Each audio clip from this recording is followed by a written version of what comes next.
Kung pagod ka ng paulit-ulit na natatalo sa sarili mong bisyo, huwag ka nang magpalinlang. Hindi mo kailangan ng motivation, kailangan mo ng brutal na katotohanan. Dahil maraming lalaki ang malakas nga sa panlabas pero alipin naman sa loob. Alipin ng bisyo, hindi ito tungkol sa lakas ng katawan, kundi sa tapang mong harapin ang sarili mong kahinaan. Kaya kung seryoso kang magbago, ito ang unang hakbang para putulin ang tanikala. Dahil sa video na ito, pag-uusapan natin kung paano mo tatapusin ang kahit na anong bisyo gamit ang disiplina at tamang sistema. Just don't forget to like and subscribe for more quality contents like this. Let's begin. Ang bawat bisyo, kahit ano pa yan, palagi ang binubuo ng tatlong parte. Ang trigger, behavior, at reward. Ito ang tinatawag na habit loop. Ang tatlong ito ang kailangan mong maunawaan para magkaroon ka ng awareness sa kung ano ba ang kalaban mo rito. This is the battlefield and the habit loop is the enemy's playbook. Una ay ang trigger. Ito ang mga bagay na nagiging dahilan kaya pabalik-balik ka sa bisyo mo, gaya ng stress, boredom, emosyon, at maging tao. Iyan ang mga pangunahing kalaban mo na magtutulak sa iyong gawin ng paulit-ulit ang bisyo mo. Kung hindi mo makikilala ang iba't ibang trigger ng bisyo mo, mahihirapan kang kalabanin ito. You cannot master what you don't understand. Pangalawa ay ang behavior. Kapag nagpadala ka na sa trigger mo, ito na ang kasunod mong gagawin. Magpapakalunod ka na naman sa bisyo mo dahil bigo ka na alamin ng punot dulo kung paano ka ba napunta sa sitwasyong yan. Kung hindi mo alam ang dahilan, hindi mo rin ito malalabanan. Paulit-ulit kang tatakbo sa isang bilog. Pangatlo ay ang reward. Ang addiction, nangyayari yan sa utak ng tao. Ngunit ang utak ng tao, hindi yan addicted sa bisyo. Addicted yan sa reward na nakukuha nito. Hindi ka addicted sa bisyo. Addicted ka sa dopamine, sa relief o sa distraction na nakukuha mo rito. Diyan ka lulong na lulong. Hindi ka lulong sa usok, sa sugal, sa alak o sa kung ano pa man yan. Lulong ka sa pakiramdam na nakukuha mo rito kapag ginagawa mo ang bisyo mo. Alipin ka ng pakiramdam na ito. Inuuto ka ng sarili mong utak para gawin mo iyon ng paulit-ulit. Kahit unti-unti ka nang nasisira dahil masarap sa pakiramdam, hindi ba?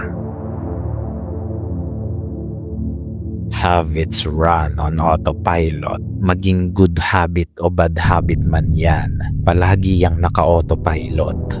Ang problema sa mga taong biktima ng mga bisyo, pilit nilang nilalabanan ang behavior nila. Ngunit binabaliwala naman ang trigger at ang reward system. Hindi ka pwedeng gumawa ng tradisyonal na lamesa na iisa lang ang paa. Kailangan isang buo yan. Hindi yan magfa-function ng maayos kung may kulang. Bad habits are not broken by willpower alone. They need to be understood. Kulang ang disiplina at willpower mo kung hindi mo naman naiintindihan kung ano ba ang solusyon sa bisyo mo. Kaya nga ang nangyayari sa karamihan, titigil nga ng ilang buwan tapos babalik na naman ulit. Dahil mali ang paraan nila sa pagpuksa ng bisyo nila. Hindi sa parsahang paraan mo yan mapupuksa. Hanapin mo muna kung saan ito nag-uugat at iyon ang putulin mo. Kapag nalaman mo na kung ano ang mga trigger ng bisyo mo, dito ka na mas malilinawan sa kung ano ba ang kasunod mong gagawin. You need to swap the routine. Ang behavior mo, iyan ang routine na ginagawa mo sa tuwing may magtutulak sa iyong gawin ang bisyo mo. Kailangan mong palitan ang routine na iyon. Dahil kapag hindi productive ang routine mo, ibig sabihin, destructive ang routine mo.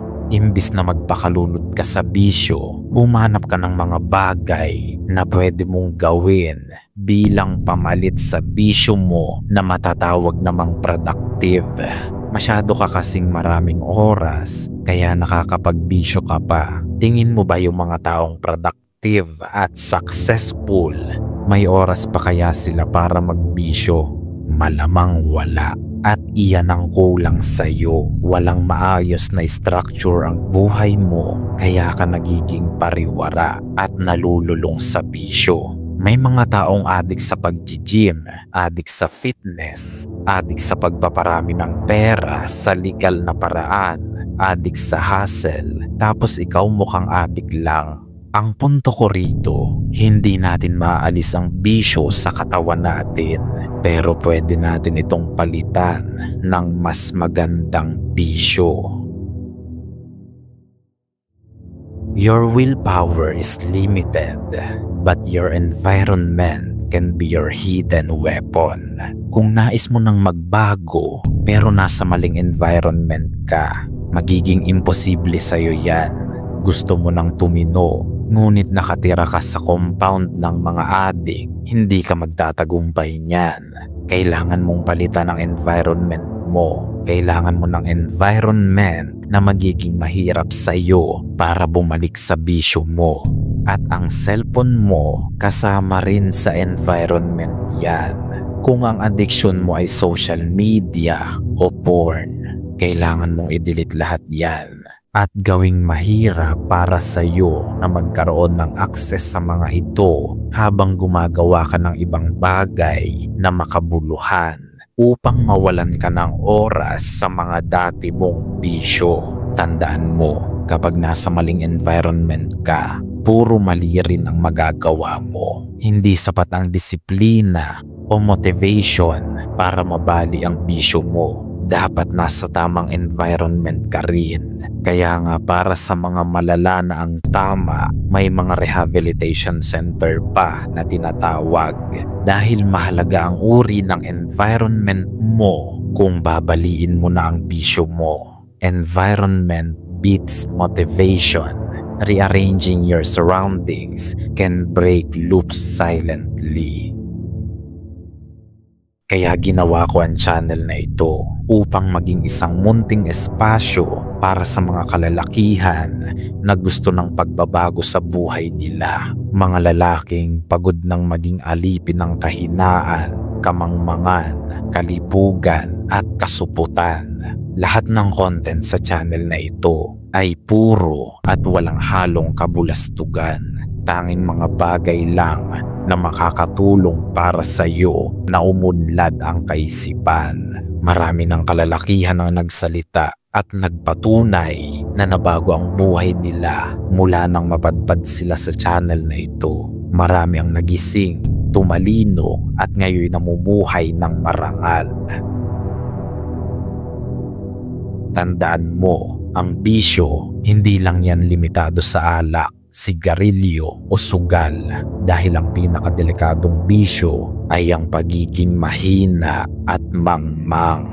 Kaya kung bago ka sa channel na ito, don't forget to like and subscribe for more brutal real talks na paparating pa. Nawa ang lahat ay makaunawa hanggang sa muli nating pagkikita, mga tapat kong kawan.